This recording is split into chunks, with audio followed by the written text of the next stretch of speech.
दोस्तों नमस्कार, स्वागत है आपका यूट्यूब चैनल एबीटेक में। आज है 29 जनवरी 2025 और जान लेते हैं आज की महत्वपूर्ण खबरें जो आज के प्रमुख समाचार पत्रों पर छाई हुई हैं और आप लोगों के लिए बहुत ही इम्पोर्टेंट है। जैसा कि आप लोग जानते हैं आज मौनी अमावस्या है और इस समय महाकुंभ के दौरान मौनी अमावस्या के कारण बहुत ज़्यादा भीड़ है। तो उसकी जो हेडलाइंस है आज सभी समाचार पत्रों में फ्रंट पेज पर दी गई हैं। खैर, आप लोग अगर महा स्नान करने जा रहे हैं तो सावधानी से जाइएगा क्योंकि कल एक घटना हो गई जिसमें कारण काफ़ी जनहानि हुई है। तो आप सभी से गुजारिश है कि थोड़ा सा अपना सावधानी बरतते हुए जाएं। चलिए बढ़ते हम लोग आगे अपडेट्स की तरफ।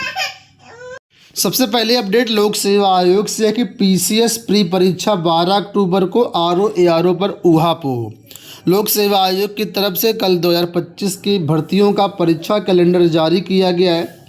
इसमें देखा जाए तो कोई खास एग्ज़ाम डेट आपके लिए नहीं है, बस एक ही खास है, वो है पीसीएस 2025। पीसीएस 2025 की प्रारंभिक परीक्षा 12 अक्टूबर को कराई जाएगी और जिन तिथियों का छात्रों को इंतज़ार था वो सब तिथियां परीक्षा कैलेंडर से गायब हैं। आपके परीक्षा कैलेंडर में 16 ऐसी डेट हैं जो कि रिजर्व रखी गई हैं, यानी इन डेट में जो आपके एग्ज़ाम है कराए जा सकते हैं।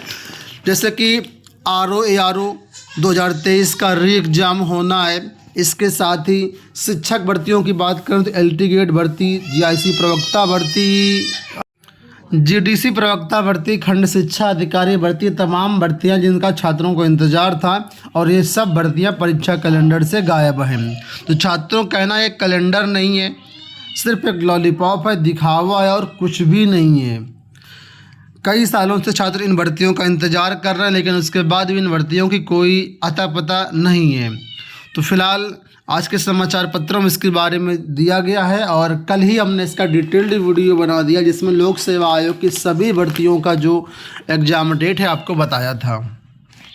2023 की भर्ती आरओ एआरओ भी निरस्त हो चुकी है। उसमें कमेटी बनाई गई थी, कमेटी का अभी तक कोई भी रिपोर्ट नहीं आया है कि परीक्षा कैसे होगी, कब होगी, कितने पालियों में होगी, 1 डे में होगी, 2 डे में होगी। ये सब चीज़ें जो है अभी भी इससे पर्दा नहीं उठा है। अब देखना ही होगा कि कब तक सारी चीज़ें क्लियर होती हैं। लेकिन फ़िलहाल जो लोग पीसीएस वाले हैं 2025 पीसीएस के लिए आप लोग तैयारी करिए। आपकी परीक्षा 12 अक्टूबर को है। इसके साथ ही यही भर्ती 2024 में जो आई थी उसकी परीक्षा 20 अप्रैल को है। पीसीएस मेंस 2024 की परीक्षा की भी डेट जारी कर दी गई है। तो ये कुछ डेट हैं जिनको आप टारगेट कर सकते हैं फिलहाल। और शिक्षक भर्तियों के लिए तो लोक सेवा आयोग में कोई नामो निशान भी नहीं है। यहाँ पर भी देखिए जो इम्पोर्टेंट डेट्स हैं वो लिखा है कि यूपीएससी कराएगा, यूपीपीएससी 21 परीक्षाएं, कैलेंडर जारी, पीसीएस भी 12 अक्टूबर को। तो कुछ डेट यहाँ पर आपको देखने को मिल जाएंगी। बढ़ते हम लोग अगली अपडेट्स की तरफ। तो बरेली में अग्निवीर भर्ती रैली आज से। सेना भर्ती कार्यालय बरेली की अग्निवीर भर्ती रैली 29 जनवरी से शुरू होकर के 6 फरवरी तक फतेहगढ़ छावनी में चलेगी। इसका आयोजन मुख्यालय भर्ती क्षेत्र लखनऊ के तत्वावधान में स्टेशन कमांडर फतेहगढ़ छावनी, फतेहगढ़ नागरिक प्रशासन के सहयोग से होगा। रैली के तहत लिखित परीक्षा सीई में shortlist, general duty, office assistant, technical tradesman पद के लिए 10,000 से ज़्यादा पदों पर भर्ती होगी। 10,000 से ज़्यादा लोग शामिल होंगे। तो यहाँ पर अलग अलग ट्रेड्स जिनके लिए ये भर्तियाँ कुल मिला करके 29 जनवरी यानी आज से शुरू हो रही है। पॉलिटेक्निक में प्रवेश के लिए ऑनलाइन आवेदन शुरू। पॉलिटेक्निक में प्रवेश लेने वाले विद्यार्थियों के लिए अच्छी खबर है। संयुक्त प्रवेश परीक्षा परिषद ने 15 जनवरी से प्रवेश परीक्षा के लिए आवेदन मांगे हैं। आवेदन फॉर्म भरने की अंतिम तिथि 30 अप्रैल निर्धारित की गई। इसके बाद मई जून में परीक्षा कराई जाएगी। जिले में महात्मा ज्योतिबा फुले राजकीय पॉलिटेक्निक कॉलेज टेवन समेत 2 पॉलिटेक्निक कॉलेज संचालित हैं। इसमें ऑनलाइन प्रवेश के लिए परीक्षा के माध्यम से प्रवेश के लिए आवेदन मांगे गए हैं। तो कुल मिलाकर के कौशाम्बी जिले से ये अपडेट है और जो भी अभ्यर्थी पॉलिटेक्निक में एडमिशन लेना चाहते हैं उनके लिए ऑनलाइन आवेदन शुरू है।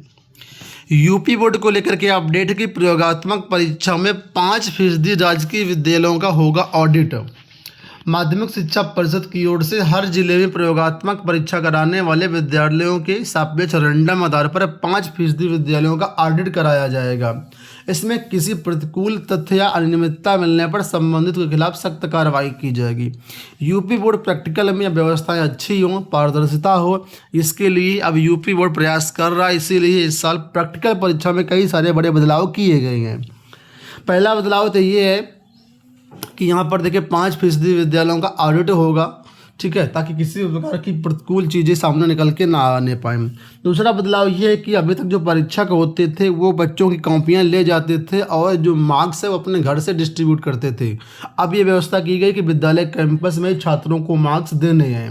इस तरीके से कई सारे बदलाव हुए हैं। यहाँ देखिए अपडेट है कि यूपी में फार्मेसी कॉलेजों को झटका, 50% से अधिक सीटें खाली। प्रदेश भर के फार्मेसी कॉलेजों को बड़ा झटका लगा है। सबसे ज़्यादा डिमांड में रहने वाला डिप्लोमा डी फार्मा की सीटें कॉलेज वाले नहीं भर पाए। प्रदेश भर के 2045 कॉलेजों में 50% सीटें खाली रह गई हैं। बड़ी संख्या में कॉलेज ऐसे भी हैं जहाँ सिर्फ 25 से 35% सीटें ही भर पाई हैं। प्राविधिक शिक्षा परिषद के अंतर्गत डी फार्मा डिप्लोमा कराया जाता है। प्रदेश भर में 2045 फार्मेसी कॉलेज हैं, जहां सत्र 2024-25 में 1,10,832 डी फार्मा की सीटें थी। इस सत्र में ये जो है इसकी काउंसलिंग प्रक्रिया जो है वो दिसंबर महीने में शुरू हो सकी और 4 चरणों की काउंसलिंग के बाद भी 52,865 सीटें ही भर पाई हैं। तो कॉलेजों के लिए मुश्किलें हैं, बहुत सारी सीटें खाली जा रही हैं। शिक्षक और कर्मचारी भर्ती के लिए इंटरव्यू 6 से। डॉक्टर राजेंद्र प्रसाद राष्ट्रीय विधि विश्वविद्यालय में शिक्षक भर्ती और सहायक लाइब्रेरियन भर्ती के लिए आवेदन प्रक्रिया पूरी हो चुकी है। आए हुए आवेदनों का स्क्रीनिंग कार्य पूरा हो चुका है और इसके लिए इंटरव्यू की तिथि भी जारी कर दी गई है। तो शिक्षक के लिए 6 और असिस्टेंट लाइब्रेरियन के लिए 7 फरवरी को इंटरव्यू कराया जाएगा, ठीक है। तो अगर आपने इसका फॉर्म डाला है तो ऑफिशियल वेबसाइट पर जो है सारी चीज़ें चेकआउट कर सकते हैं। लिखा है एनसीटी ने 18 महीने के एनआईओएस डीलर्ड कोर्स को दी मान्यता। एनसीटी ने 18 महीने के एनआईओएस डीलर्ड कोर्स को मान्यता दे दी है। एनसीटी ने एनआईओएस को मान्यता देने संबंधी सुप्रीम कोर्ट के आदेश को लागू करने के लिए सभी राज्यों और केंद्र शासित प्रदेशों को पत्र जारी किया है। आप लोग जानते होंगे अभी तक एनसीटी का 18 महीने का ये जो एनआईओएस डीलर्ड कोर्स था ये मान्य नहीं होता था भर्तियों के लिए। मामला यहाँ पर सुप्रीम कोर्ट तक गया, जिसके बाद सुप्रीम कोर्ट ने इसको जो है मतलब एलिजिबल करने की मांग की इन छात्रों को। तो उसी के आधार पर एनसीटी ने एनआईओएस डीलर्ड कोर्स को जो है मान्यता दे दी है। 2023 में दिए गए आदेश की तिथि से लागू होगा ये। और टीआरई 2 के अभ्यर्थियों को भी नियुक्ति की उम्मीद जगी है बिहार में, ठीक है। वहीं पर देखिए लिखा है बीएड के बाद अब एमएड भी 1 साल का होगा। पटना से अपडेट है कि एनसीटी ने 1 वर्षीय बीएड के बाद अब एमएड कोर्स को भी 1 वर्ष करने की तैयारी कर ली है। इसके लिए एनसीटी में एक दौर की बैठक हो चुकी है। उम्मीद है कि सत्र 2026-27 में 1 वर्षीय बीएड कोर्स शुरू हो जाएगा। जैसा कि आप लोग जानते होंगे कि अभी बीएड जो कोर्स है 1 साल से शुरू हो रहा है इसी साल से, उसी तरीके से अब एमएड कोर्स भी 1 साल का कराया जाएगा। यहाँ देखिए पटना से अपडेट है कि बीटेक डिग्रीधारी जेई में भर्ती के योग्य नहीं, कोर्ट।